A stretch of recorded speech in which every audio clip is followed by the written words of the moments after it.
Hello everyone, welcome to another session for chapter 2b.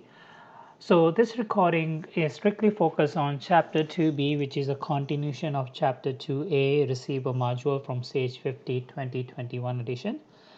So in this module, what we're going to do is we are going to be working on chapter 2b and demonstrate some of the exercises that are in this chapter. And if you look at the chapter 2b, there are exercises starting from 2b24 all the way to the exercise 2b14 is a continuation of chapter 2a.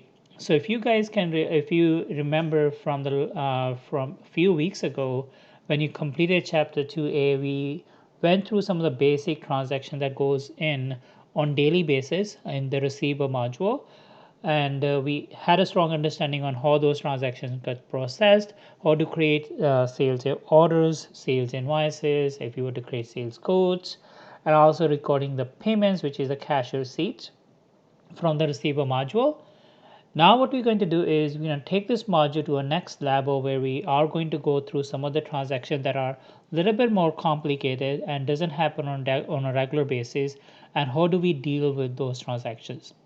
To start with this chapter, you can either continue from the file that you ended in completing chapter 2a, or you can take the file that's available online under the top ad platform is called luggage2b.exe. So this file.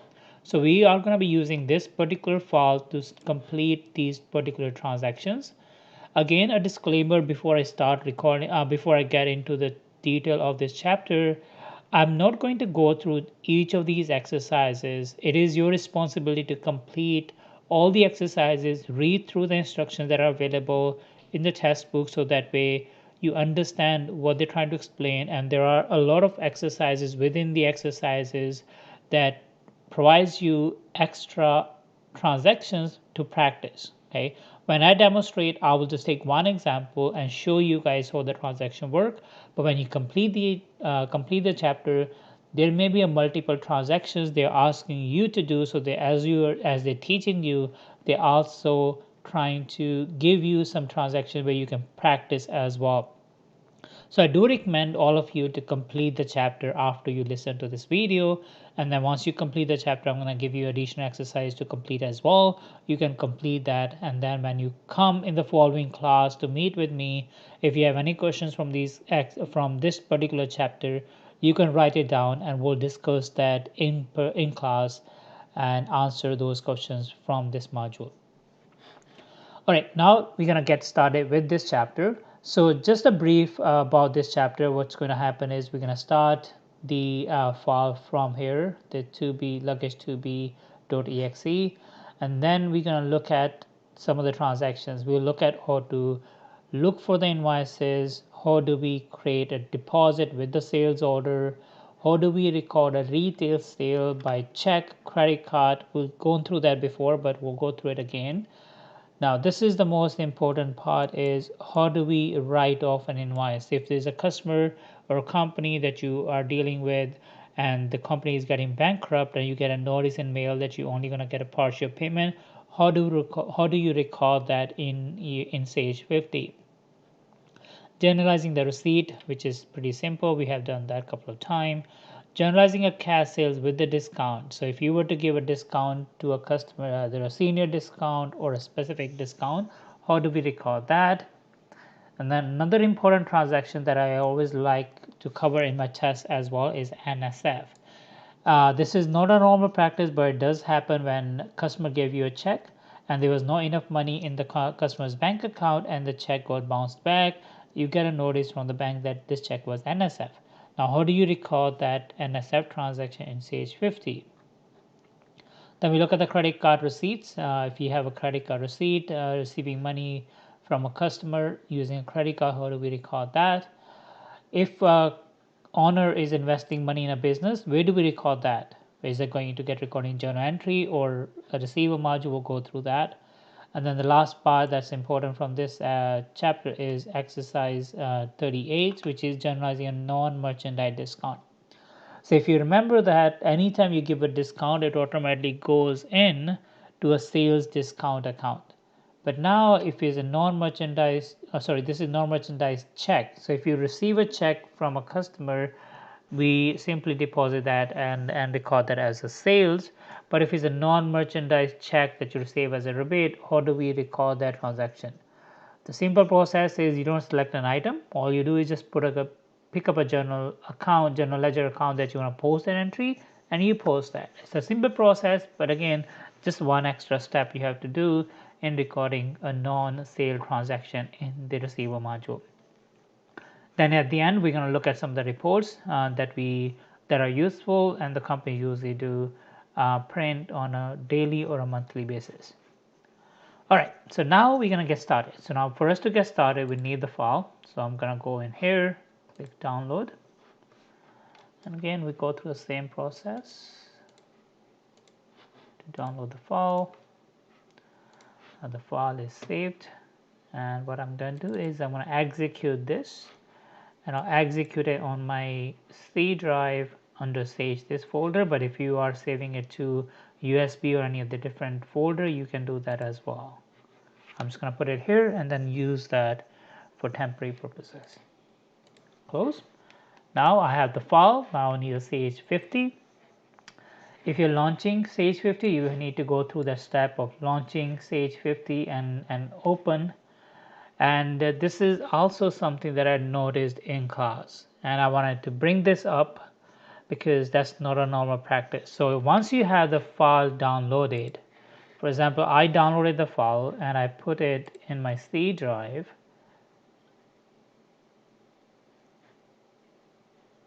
And the C drive is here, and this is where I put it in under Sage 50 Data 2021, and this is the file.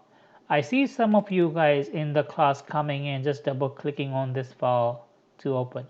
That is not a normal practice. Neither I have taught you to do that. Okay, so if you're doing that as a shortcut, I'm gonna warn you guys, if something happens to your file in the test, I'm not going to help. So I don't recommend going to a folder and opening the file by double clicking it. I recommend is launching the Sage 50. Once it's launched, then you come right here, select an existing company. So this is what you'll select an existing company, press OK, and then locate this file that we saved on the C drive. Now I'm going to go on a C drive and go right here, Sage Data 2021 luggage, and click here. This is the right way of opening the company file. Okay, so if you're doing it other way, stop doing that and use this process. It does take extra 1 minute, but you don't have a risk of losing the file or corrupting your file. And then we're going to select the session date March 7 as default. And once I selected March 7, I will have the company file open, and it's right here.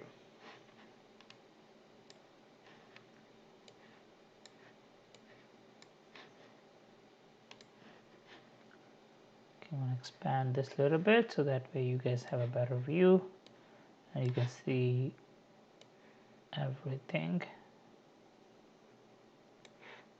Okay, so now we have company file open, luggage. It has everything that you did in 2A is been completed, and now what you're doing is you're completing all the exercises that are assigned in chapter 2B.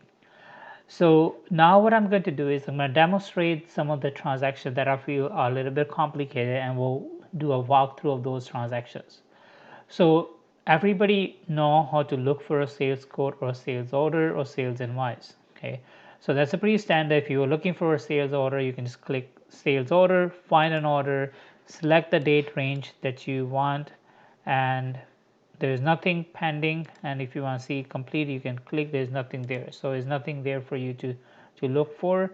If you were to find the invoice, do the same thing, sales invoice, find the invoice. And then if you look and put the date and press OK, it will show you the invoices that are there. But there's nothing there for this file because there was no data that was entered. Everything was done as a historical transaction. And then same thing, receipt, find receipt. So this is the way that you can find different kinds of information. Now, the very first thing that we're going to do is we're going to go through and practice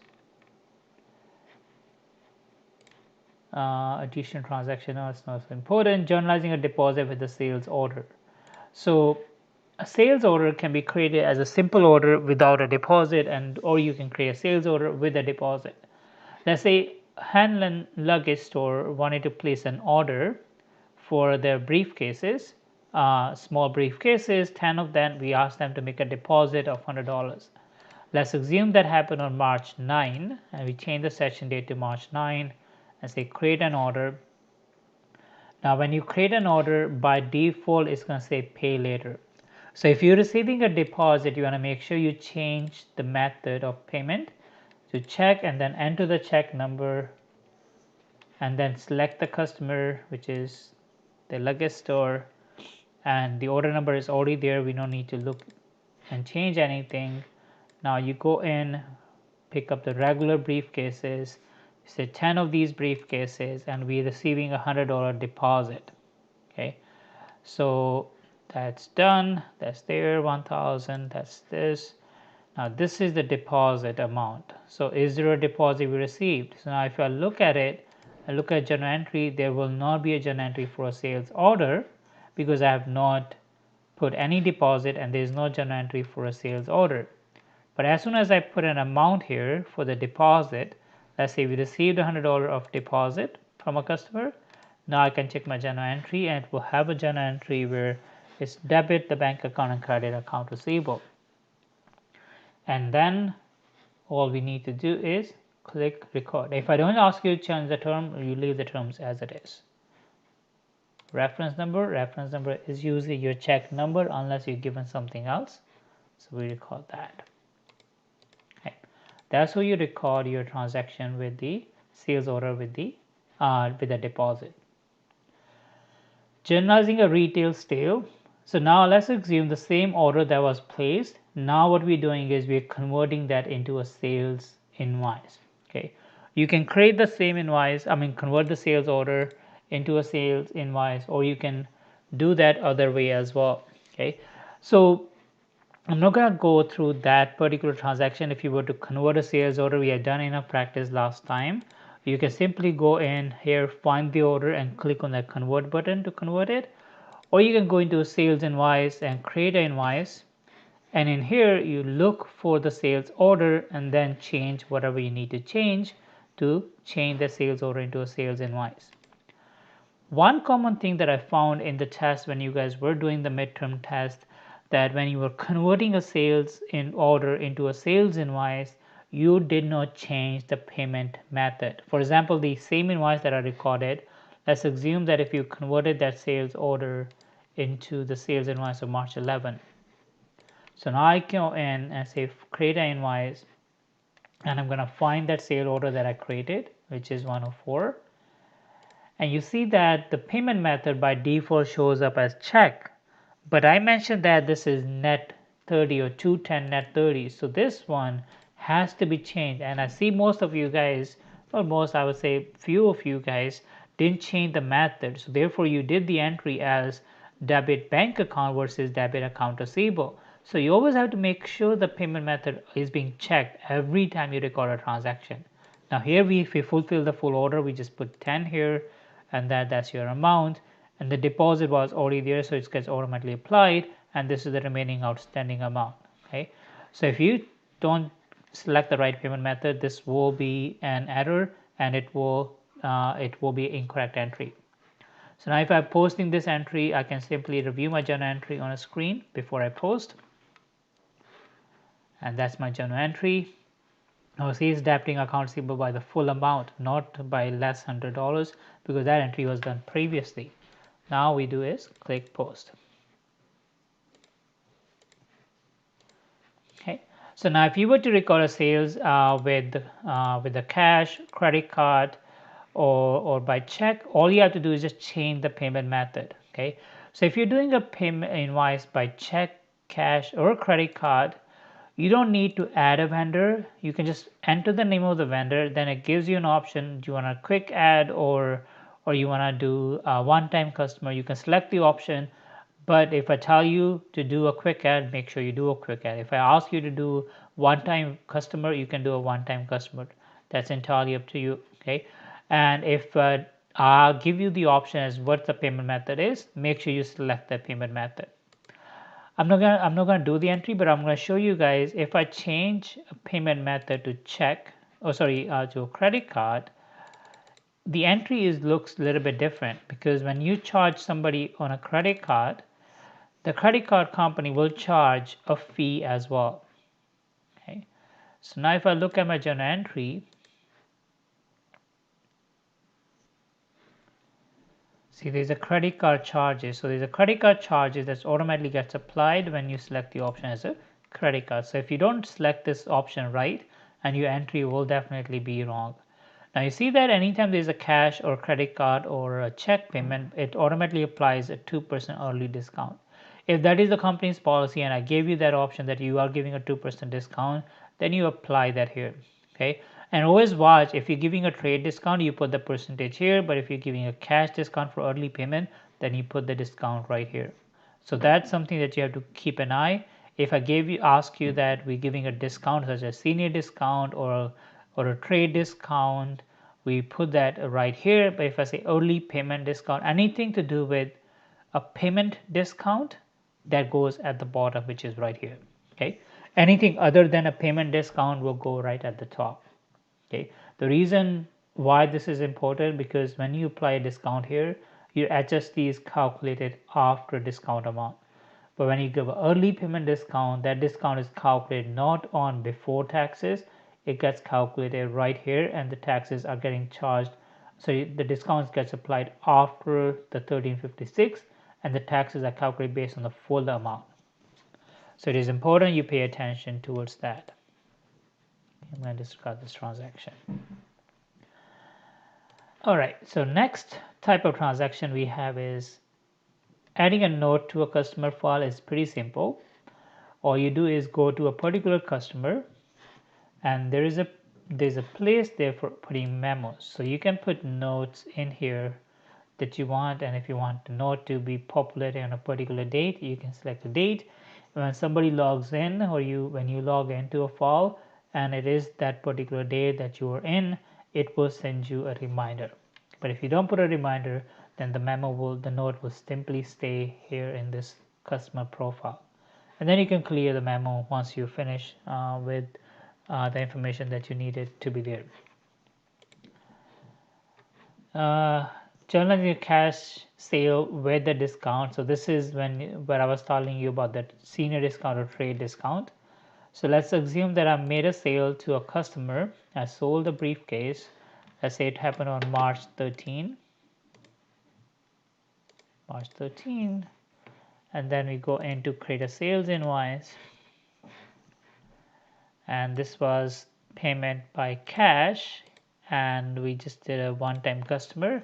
So what I'm going to do is I'm going to put my own name. I'll say, okay, I want to do the senior discount to me, but that's fine. We just assume that I'm getting a discount. It's not a senior discount, but I'm getting a discount. So let's say I put my name in there. It gives me a 3 option. If I say one-time customer, you select the first option. If I ask you to do a quick add, then you select the second option. This time is a one-time customer. I'll do a one-time customer, and you know what I'm going to do? Instead of cash, I'm going to do check. Okay, and I give you check number 101. And then what did I buy? I purchased the suitcase. Not suitcase, I bought 2 of that, and the amount is $140.12. Okay, but I was promised if I buy 2, I get 10% discount. So I got a 10% discount. So I put a percentage of the discount here, and the net amount shows up 101.60, and then plus tax is 14.51. And make sure the taxes are selected. Sometimes when you're adding a new customer, the HST doesn't show up, but if your inventory accounts are set up right, the HST account will be selected correctly. Okay, but it is your responsibility to make sure the HST is charged. So total amount is 126.11. So if we were to check a journal entry, we can view it. It will be a debit to the bank account, credit to your sales, and credit to your HST, and then also the entry for your cost of goods sold. Now once you're happy with the entry, you just click post. So this is how you will provide a trade discount or a senior discount. Now we're going to look at the transaction. What if something happens with the check? So I gave you a check and there was a timing issue. When I gave you the check, the money was not in the bank account, and now that check got bounced back. Okay, and as an account receivable manager, you called your customer and said, oh, you gave us a check for $126.11, but that check bounced back as NSF, and then we get a notification from the bank on March 15, and then the customer said, apologize. I say, you know what, I will reimburse you and give you a new check. And you ask them that the new check that we're gonna that you have to give, it'll be $126.11, plus we're gonna charge you $30 of handling fees for the NSF charges. Customer agreed, and then they said they will give you a reimbursement of a check which is $126.11 plus $30 of disbursement of NSF charges. So whenever NSF happens, all you need to do is you need to regenerate an invoice and show that. So now if you look at my customer profile, I don't see Deepak Sharma's name here because it was a simple cash purchase, cash sale. But now he owed me that money and it's not reflected.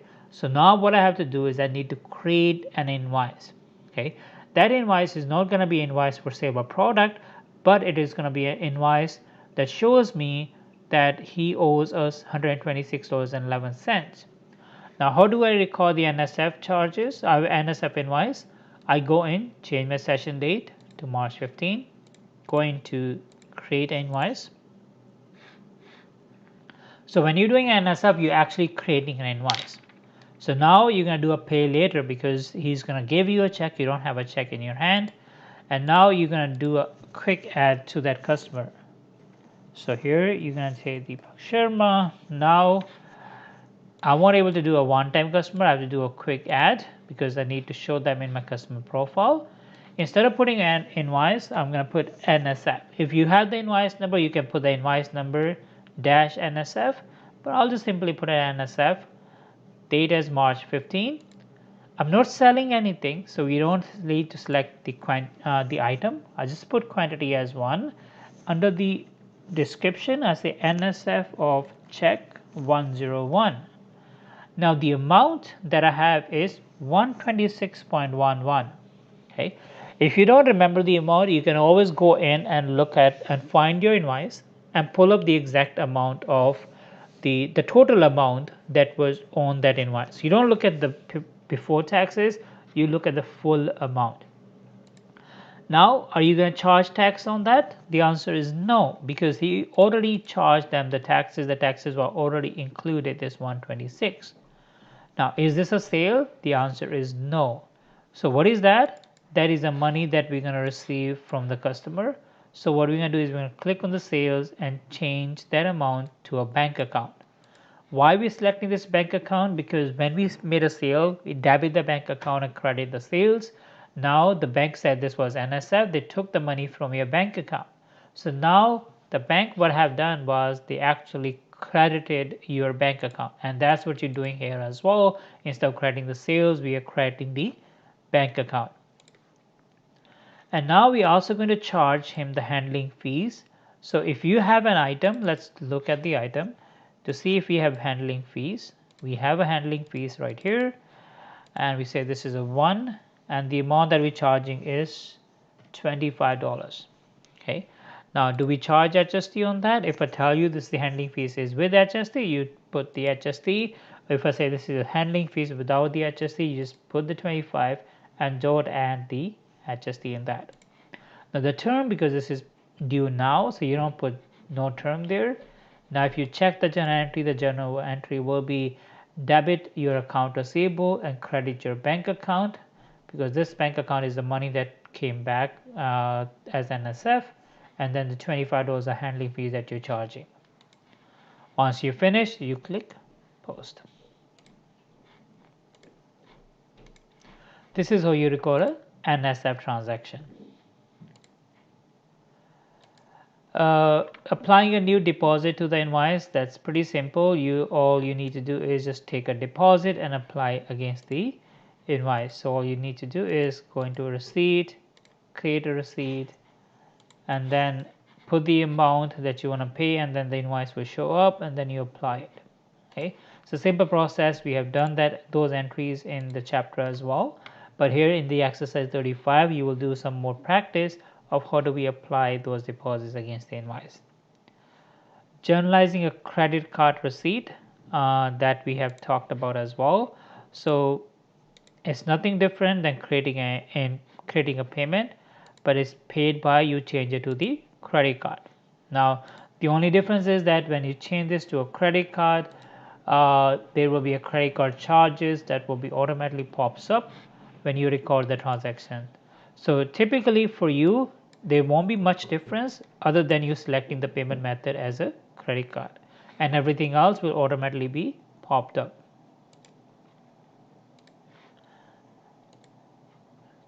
Okay, NSF is done.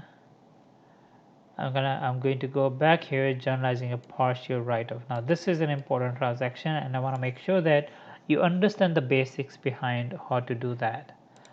Let's assume we have this customer Harvey. So I'll just pull up the AG. So I'm going to go into my account receivable, look at my customer age report as of March 31st or March 15. And here is all the invoices we have. We have AU luggage, Harvey leather, luggage for you, Roy's luggage, and these are the invoices outstanding. Okay, let's assume that we have this customer spoiler luggage. He owes $3,616. Okay, so $3,616.00.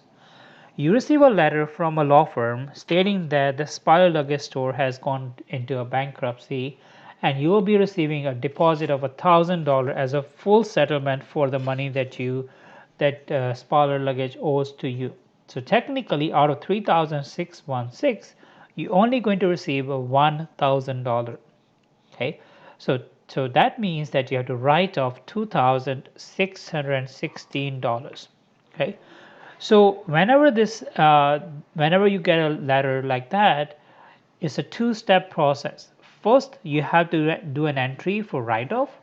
Once you finish doing the entry for write-off, then you are going to record a payment for the receipt of $1,000. Okay, so it's two entries that you need to do. Now, first thing that you need to do is you need to understand how much you need to write off. Now, for that, you look at how much this customer owe you, and then second thing that you're going to do is you record a journal entry to record the write-off amount. So here we said $3,616 is what they owe you minus $1,000. That means you have to write off $2,616. Okay, so that's your write-off entry, and the invoice number we have is 2230. Now, how do I write off? How do I do a write-off? Let's assume this happened on March 15 as well. To do a write-off, you need to go into a sales invoice. And then here we enter the invoice number, which was 2230. And here we're going to say write-off WO. Then we select the customer, which is spoiler luggage store. And here, what I need to do is, I don't need to worry about putting an item because we're not selling anything. Here we're going to say is partial write-off. Okay. Now, what amount do I need to enter? So is it 2616 or 2616 minus discount? Now, because when you sell this product to this customer, you charge HST and you pay to CRA. Now, because you're not receiving that money back, you wanted to claim that HST back from CRA as well. So when you put this amount, you don't put the full amount, you put the amount before HST. So here I need to calculate how much is going to be the amount before HST. So 2616 is the amount that include the HST. So I'm going to divide this amount by 1.13, assuming 13% HST. That's 2315.04. So it's 2315.04, and that amount goes in here as well. Okay, and the HST is there, and now you see that at the bottom the amount is 2315.04 plus the HST of 300.96. Now the question is, are we putting this amount as positive or negative? So what I'm going to do is I'm going to put a -1 quantity to get this amount negative. The reason, because we are reducing the invoice. So it's not going to be a positive, it will be a negative amount. Doesn't matter you put a -1 as a quantity or you put the -1 in front of the price. But you don't put it in both the places, because otherwise this will make positive. At the end, this number has to be a negative amount. Now what happened with the account? Is this a credit to the sale? The answer is no, because this is not a sale. It's going to go into your bad debt expense account. So not a bad debt expense account, because we're using a percentage of sales method. We have an allowance account, so we are going to be debiting allowance for doubtful account. Okay, and the amounts are right, and you want to make sure this number matches with the amount that you calculated before, which was 3616 minus 1000, which is 2616. And remove the terms, because we're not going to give any extension for this. Okay, and now we can quickly check our journal entry. That will be debit allowance for doubtful account, debit HST, and credit your account receivable.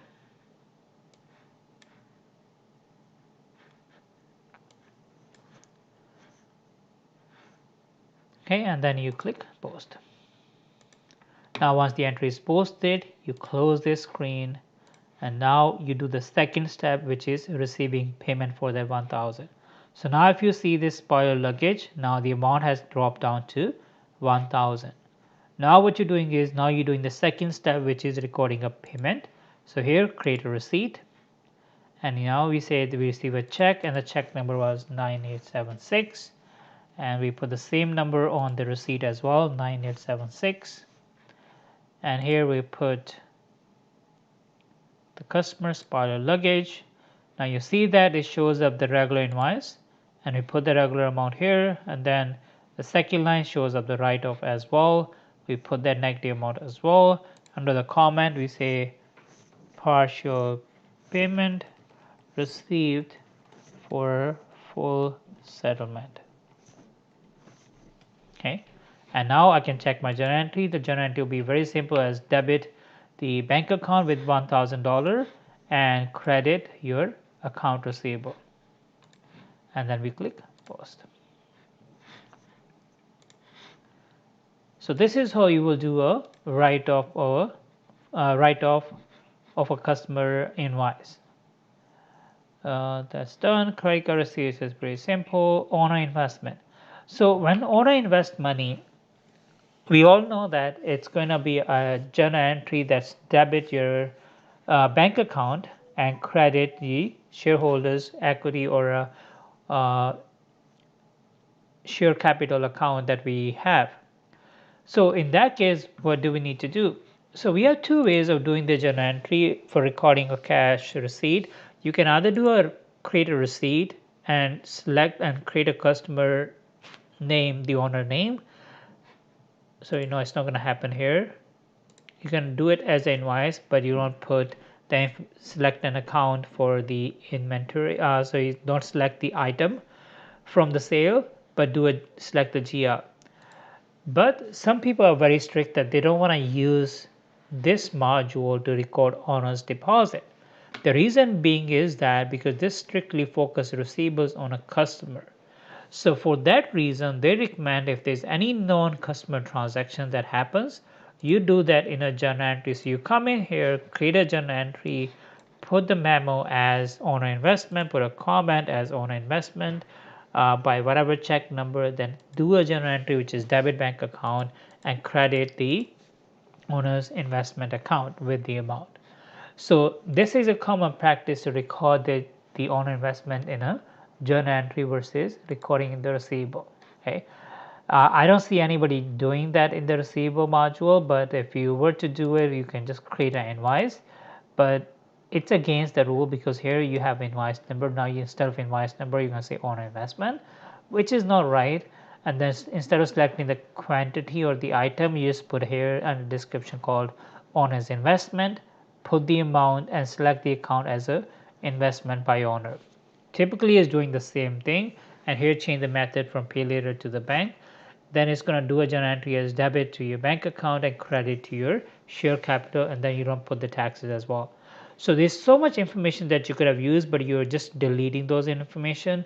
So I don't see why would you just come here to record it. So it's better to record that entry in a journal. So again, if you're doing it in the test and if I tell you the owner investment, then don't record it in the receivable, record it in a journal entry. Creating a non-merchandise check. So if you're writing a check, or you're receiving a check which is not related to a merchandise, you can record them in a receivable module as well. The same concept gets applied, but here instead of then you create a receipt. Typically you don't need to create a receipt because this one is only used if you're receiving payment for the invoice. So if that is the case, then you just create an invoice, and instead of pay later, you just change the method to check, and then you don't select the item, you put the quantity and select the account what the payment is for. So similar to what I told you guys regarding the owner investment, if you receive a check for any non-merchandise transaction, you can do add a customer, just do a one time and just put the information that's required in here, put the amount, and if it's taxes is applicable, you select that and then select the account. Okay. Let's assume that I sold a computer that was sitting in the store and I just go to receive $100 for that. And think about what that going to happen is you're going to debit the bank account and credit your asset, which is the computer equipment. In that case, what you do is you put the company name, let's say is John, that you sold the laptop to, and then instead of adding a full customer, we just do a quick add, a one-time customer, and then we'll put the check number that we received 543, and invoice number we don't need to put, we say asset sold, like whatever the description that matches. Instead of putting quantity, we just put 1, and here we say sold old laptop, and I sold it for $100 plus the HST, and now it's not going to be a sale, but it's going to be a credit to the office equipment. Let's assume this was posted in this represent all the assets the company has, so it's going to credit the office equipment, no discount applicable. The entry is going to be debit bank account for $113, and it's going to be credit the office equipment for $100 and credit the HST by $13. Okay, now that's pretty much what you will do, and you cannot change. So the HST is going to be 13%, and it's going to assume this is on sale, which is not right. So that's why these things that doesn't happen on a regular basis.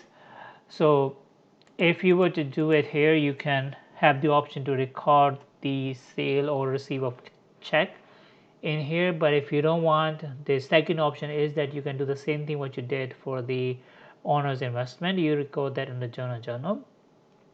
That's again, it's all depend on the company's policy. If the company wants to write all the checks or receive all the checks in the receivable, then you simply do it here.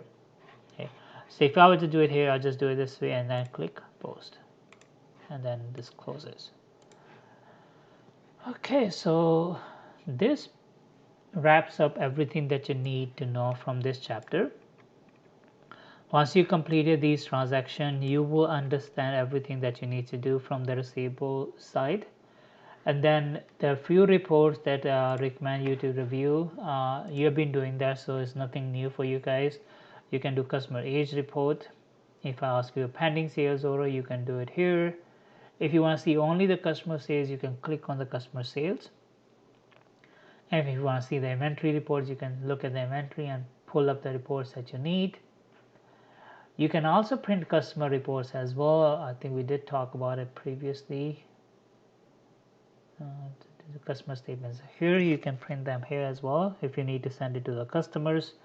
So that's here. And what else? Printing sales journals and receipt journals. If you were to print sales journals, you can do that here. Click on journals and sales journals and receipt journals. So technically it's separate journal entries for the sales and the receipts if you were to print just those transactions. But in the test, most likely if I ask you, you'll be printing all the journal entries. I think that's pretty much it from this particular chapter. So now what you were doing this week is you are going to be completing the 2B on your own. And then after you complete the 2B, what you're going to do is you are also going to complete the challenge exercise. So the challenge exercise that I'm assigning you guys is, I have posted on the blackboard, is the 2B1. So you're doing the challenge exercise 2B1. So challenge exercise 2B1 is bright. So if you scroll down to the bottom of this chapter, there are 3 different challenge exercises I have. You don't need to do all 3, but if you want, if you feel that you're confident and you can do more, you're most welcome to do that. So again, as I said that at the very beginning, this course is more you practice, the better you'll get. So if you practice more, you will get a even better understanding. But the minimum requirement is that I definitely want you to complete the challenge exercise Brights 2B1. So the instructions are here and the file is right here. So read the instructions, complete these transactions. Once you complete these transactions, you can either print or PDF these reports. Okay, and I'm going to be posting one of these transactions online as well, so you can compare your answers with those reports that are available on Blackboard. Okay, so this is the end of the lecture for today. And if you have any question from this chapter, you are most welcome to send me a course message. This week I have very limited access to the Blackboard, so you may not get the response as frequently as you get on a regular week. But if you do need to have a meeting or you want to sit down with me for discussing this chapter, you can set up some time before the class next week. Or you can go to the accounting center, that's E205 221 on the second floor, right close to the business school. There are tutors available who can sit down with you and walk you through a transaction that you may need help with. Okay, so there's the resources available for you guys, so I recommend use them. Okay, so this is the end of the class for today, and I wish you guys a good week, and I will see you in the next class, and be safe, and good luck for your studies. Bye bye.